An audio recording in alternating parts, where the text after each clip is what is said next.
নমস্কাৰ জিআৰজি ব্লগ লৈ সকলোকে স্বাগতম জনাইছোঁ। আজি আমি আলোচনা কৰিবলৈ লৈছোঁ MGNREGA অৰ্থাৎ মহাত্মা গান্ধী ৰাষ্ট্ৰীয় গ্ৰাম্য নিয়োগ নিশ্চিত যিখন আঁচনি, সেই আঁচনিখনৰ পৰা আমি কেনেদৰে লাভান্বিত হওঁ আৰু সেই আঁচনিখনে প্ৰদান কৰা জব কাৰ্ড আৰু সেই জব কাৰ্ডৰ সুবিধা কি কি সেই সম্পৰ্কে আজি ভিডিঅ'টোত আমি আলোচনা কৰিম। MGNREGA এই এক্টখন কেতিয়া গ্ৰহণ কৰা হৈছিল বা এক্টখনৰ পৰা আমি কি ধৰণৰ কাম কৰিবলৈ সুবিধা পাওঁ সেই সম্পৰ্কে মই কেইবাটাও ভিডিঅ' প্ৰস্তুত কৰিছোঁ। ইয়াৰ আগতে MGNREGAৰ ওপৰত হ'ব পৰা প্ৰশ্ন সম্বলিত এটি ভিডিঅ' মই আপলোড কৰিছোঁ। আপোনালোকে বহুতে ভিডিঅ'টো চাইছে, যথেষ্ট ভাল লাগিছে আপোনালোকৰ কমেণ্টবোৰ পঢ়ি পেলাই, আৰু সকলোলৈকে যিহেতু উত্তৰ দিব পৰা নাই গতিকে আশা কৰিম আপোনালোকে অসন্তোষ নকৰিব। আৰু বহুতে কমেণ্ট কৰি জনাইছিল যে জব কাৰ্ডৰ পৰা আমি কি সুবিধা পাওঁ, সেই কথাখিনিকে আজি ভিডিঅ'টোত আমি আলোচনা কৰিম। এতিয়া প্ৰথমতে benefits of national rural employment guarantee act, এই এক্টখনৰ বেনিফিটখিনি কি আমি প্ৰথম সমূহীয়াকৈ চাই লওঁ। মহাত্মা গান্ধী ৰাষ্ট্ৰীয় গ্ৰাম্য নিয়োগ নিশ্চিত আঁচনিখনৰ পৰা আমি কি সুবিধা লাভ কৰিছোঁ প্ৰথম সেইখিনি চাই লওক। প্ৰথম সুবিধাটো হ'ল providing paid guarantee employment in rural areas. যিবিলাক গ্ৰাম্য অঞ্চল হয় সেই গ্ৰাম্য অঞ্চলত এই আঁচনিখনে নিযুক্তিৰ সুবিধা সৃষ্টি কৰাত সহায় কৰিছে, প্ৰথম কথা।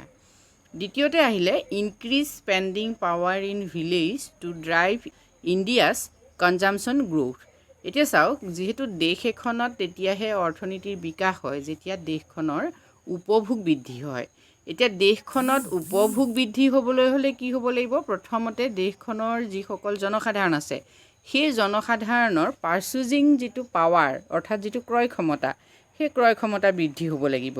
এই আঁচনিখনে যিহেতু নিযুক্তিৰ সুবিধা প্ৰদান কৰে গতিকে নিযুক্তিয়ে সদায় কি হয়? ইনকাম বৃদ্ধি কৰে, আয় বৃদ্ধি কৰে। গতিকে এই আঁচনিখন গাঁও অঞ্চলত আৰম্ভ হোৱাৰ পৰা আঁচনিখনে কি কৰিছে? ভাৰতৰ যি উপভোগ সেই উপভোগ বৃদ্ধি কৰিছে, অৰ্থাৎ ব্যক্তিৰ ক্ৰয় ক্ষমতা বৃদ্ধি কৰি কি কৰিছে? চাহিদাৰ সৃষ্টি কৰিছে। আৰু যিহেতু চাহিদা আকৌ সৃষ্টি হ'লে মন কৰিব উৎপাদন বৃদ্ধি হয়। উৎপাদন বৃদ্ধি হ'লেহে আকৌ কি হৈছে? ইনকাম জেনেৰেট হয়, মানে আয় উপাৰ্জন হয়। গতিকে এই গোটেই কথাখিনি জড়িত হৈ আছে নিযুক্তিৰ লগত। গতিকে নিযুক্তি বৃদ্ধিয়ে কি কৰিছে তেতিয়াহ'লে? আমাৰ গাঁও অঞ্চলত ক্ৰয় ক্ষমতা বৃদ্ধি কৰি চাহিদাৰ সৃষ্টি কৰিছে। নেক্সট আহিলে greater social inclusion for those residing in rural India. সামাজিক অন্তৰ্ভুক্তিকৰণত এই যিখন এক্টখনে কি কৰিছে? গাঁৱৰ যিসকল বাসিন্দা তেওঁলোকক সহায় কৰিছে, অৰ্থাৎ ভাৰতৰ গ্ৰাম্য অঞ্চলৰ সামাজিক অন্তৰ্ভুক্তিকৰণত এই এক্টখনে সহায় কৰিছে। নেক্সট চাওক, improvements and creation of infrastructure in Indian village. ভাৰতীয় যিবিলাক গাঁও আছে অৰ্থাৎ ভাৰতবৰ্ষৰ গাঁও অঞ্চলৰ আন্তঃগাঁথনি গঢ়ি তোলাত এই আঁচনিখনে সহায় কৰিছে। নেক্সট আহিলে better utilisation underutilised and unutilised labour resources. এতিয়া যিহেতু ভাৰতবৰ্ষত এনেকুৱা বহুতো শ্ৰমিক আছে যিসকলক আচলতে ব্যৱহাৰেই কৰিব পৰা নাযায়, মানে যিসকল সদায় কি হয়? আণ্ডাৰ ইউটিলাইজ হৈ থাকে বা আনইউটিলাইজ হৈ থাকে, অৰ্থাৎ যিসকলক ব্যৱহাৰ কৰাৰ কোনো উপায় নাথাকে। এতিয়া তেনেকুৱা ধৰণৰ বহু শ্ৰমিকক কি কৰা হৈছে? এই আইনখনৰ জৰিয়তে তেওঁলোকৰ শ্ৰমক মূল্য দিয়া হৈছে, অৰ্থাৎ তেওঁলোকে শ্ৰম কৰিবৰ বাবে তেওঁলোকক এটা সুবিধা প্ৰদান কৰা হৈছে। নেক্সট আহিলে এনহেন্সিং দ্য পাৱাৰ অফ গ্ৰাম পঞ্চায়ত। এই আঁচনিখনে কি কৰিছে? এক্টখনে বিশেষকৈ গাঁও পঞ্চায়তৰ যি পাৱাৰ সেই পাৱাৰ বৃদ্ধি কৰাত সহায় কৰিছে, অৰ্থাৎ গ্ৰাম পঞ্চায়তবিলাক মানে গাঁও পঞ্চায়তবিলাকৰ যিটো ক্ষমতা, গাঁও পঞ্চায়তে মানুহক ব্যৱহাৰ কৰি বা সেই অঞ্চলটো উন্নতি কৰিবৰ কাৰণে বা অৰ্থনৈতিক উন্নতি বিকাশ সাধন কৰিবৰ কাৰণে যেনেকৈ শ্ৰমিকসকলক ব্যৱহাৰ কৰিব পাৰে, সেই ক্ষেত্ৰত এই কি কৰিছে? তেওঁলোকৰ পাৱাৰ বৃদ্ধি কৰিছে, যিহেতু তেওঁলোকে মানুহক কি কৰিব পাৰিছে? তেওঁলোকৰ লগত সহযোগ কৰাব পাৰিছে। নেক্সট আহিলে better utilisation of naturally occurring land and water resources in rural areas. এতিয়া যিবিলাক আমাৰ গ্ৰাম্য অঞ্চল অৰ্থাৎ পিছপৰা যিবিলাক অঞ্চল, সেই অঞ্চলবিলাকৰ যি ৱাটাৰ ৰিচোৰ্চ আছে, ভূমি আছে, অৰ্থাৎ ভূমি আৰু পানী, এই দুয়োটা সম্পদক কি কৰিব পৰা হৈছে? ভালকৈ ব্যৱহাৰ কৰাৰ ক্ষেত্ৰত সহায় কৰিছে। গতিকে এইখিনিয়ে হ'ল আমাৰ বিশেষকৈ MGNREGAই আমালৈ অনা বিশেষ সুবিধা বা ই উপকাৰিতা। এতিয়া চাওক, এই MGNREGAৰ অধীনতে যিহেতু আমি জানো ই কি কৰে, জব কাৰ্ড দিয়ে। কেনেকৈ MGNREGAৰ অধীনত জব কাৰ্ড পায় সেই সম্পৰ্কে ইতিমধ্যে মই আপোনালোকক আগৰ ভিডিঅ'ত জনাইছোঁ। এজন ব্যক্তিৰ হাতত যদি এটা জব কাৰ্ড থাকে, তেওঁনো কি কি সুবিধা লাভ কৰে আপোনালোকে সেইটো চাওক। প্ৰথম হ'ল two create paid rural employment of not less than 100 days for each worker. এতিয়া চাওক, প্ৰত্যেকজন জব কাৰ্ড হোল্ডাৰৰ বাবে কি কৰা হৈছে, 100 দিনৰ কৰ্মসংস্থাপনৰ নিশ্চিতি প্ৰদান কৰা হৈছে।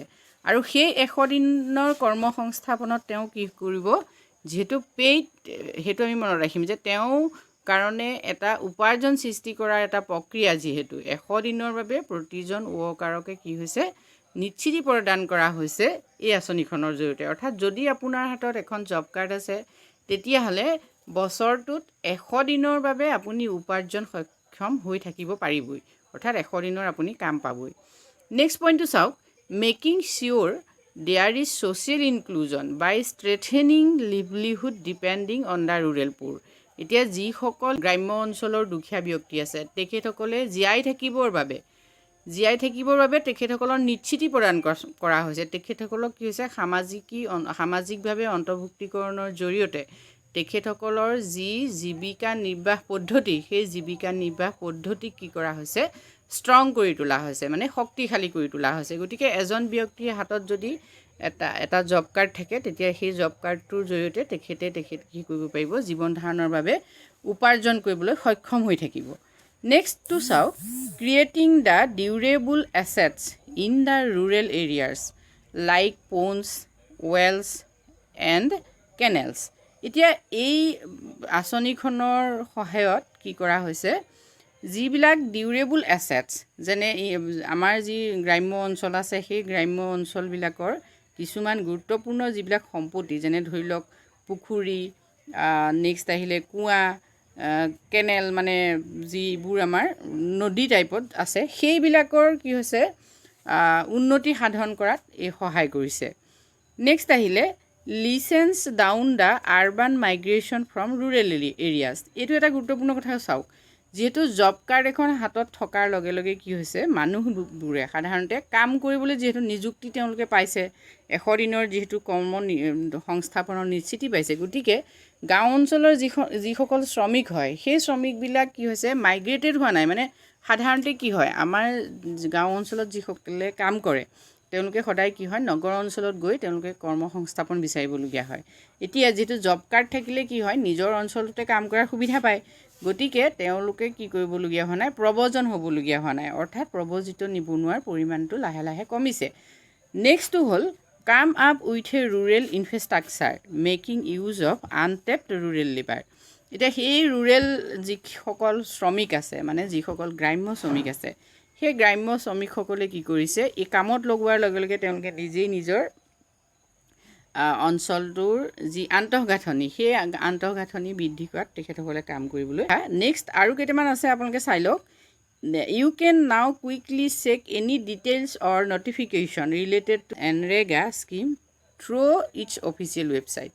যদি আপুনি এজন জব কাৰ্ড হোল্ডাৰ হয়, যদি আপোনাৰ এটা জব কাৰ্ড আছে, তেতিয়াহ'লে আপুনি কি কৰিব পাৰে, যিটো অফিচিয়েল ৱেবছাইট থাকে, সেই ৱেবছাইটত গৈ জব কাৰ্ড ৰিলেটেড সকলো খবৰ আপুনি কুইকলি কি কৰিব পাৰে, চেক কৰিব পাৰে। নেক্সট আহিলে, the main aim of launching the NREGA scheme was to provide unskilled labour work to the rural area people for 100 days to lift their standard of living. এতিয়া সকলৰ টেকনিকেল কোনো ধৰণৰ এক্সপিৰিয়েঞ্চ নাই, আনস্কিল লেবাৰ, সেই unskilled লেবাৰসকলক ইয়াত কৰ্মসংস্থাপনৰ সুবিধা দি পেলাই উন্নত এটা জীৱন নিৰ্বাহ কৰিব পাৰে। নেক্সট চাওক, you can easily download your job card list by clicking on your name from the NREGA job card list section. এতিয়া যদি আপুনি জব কাৰ্ড হোল্ডাৰ হয়, তেতিয়াহ'লে আপুনি কি কৰিব পাৰে, খুব সহজতে কি কৰিব পাৰে, জব কাৰ্ড লিষ্টখন ডাউনলোড কৰিব পাৰে, আৰু ডাউনলোড কৰি পেলাই আপুনি কি কৰিব পাৰে, সকলোৰে নাম তাত চাব পাৰে, নিজৰ নামো চাব পাৰে। নেক্সট আহিলে, whoever meets the eligibility criteria for NREGA scheme can apply for it। আৰু এই স্কিমৰ বাবে যদি আপোনাৰ এলিজিবিলিটি আছে, তেতিয়াহ'লে আপুনি কি কৰিব পাৰে, খুব সহজে ইয়াৰ বাবে এপ্লাই কৰিব পাৰে। নেক্সট আহিলে under the NREGA scheme rural people are guaranteed employment. এতিয়া এই স্কিমখনৰ কাৰণে স্কিমখনে কি সুবিধা দিছে আমাক, যিসকল গ্ৰাম্য অঞ্চলৰ শ্ৰমিক আছে তেওঁলোকক কামৰ কি হৈছে নিশ্চিতি প্ৰদান কৰিছে।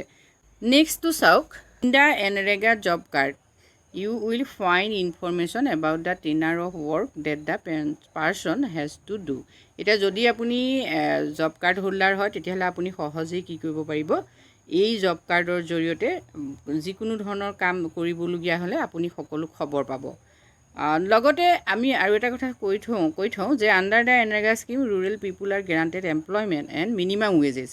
এতিয়া এই আঁচনিৰ আণ্ডাৰত যিসকল সোমাই থাকিব তেওঁলোকৰ সকলোকে ডাঙৰ সুবিধাটো কি, তেওঁলোকে এমপ্লয়মেণ্ট মানে তেওঁলোকে নিয়োগটো পাবই, লগতে মিনিমাম ৱেজত তেওঁলোকে নিয়োগ পাবই, এইটো তেওঁলোকৰ এটা ডাঙৰ সুবিধা।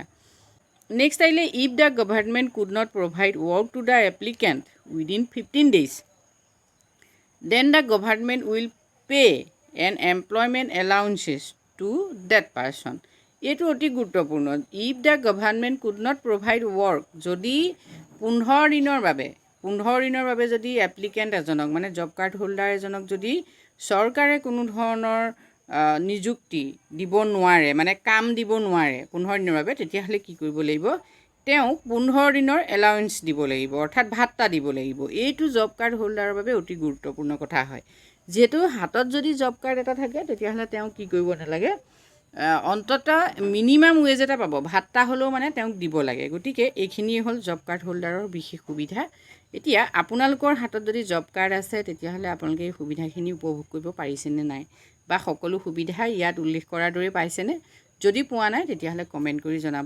আজিলৈ ইমানেই। যদি ভিডিঅ'টোৰ পৰা উপকৃত হৈছে তেতিয়াহ'লে লাইক কৰিব, আৰু ভৱিষ্যতে এনেধৰণৰ ভিডিঅ' পাবৰ বাবে মোৰ চেনেলটো ছাবস্ক্ৰাইব কৰি থ'বলৈ নাপাহৰিব। ধন্যবাদ।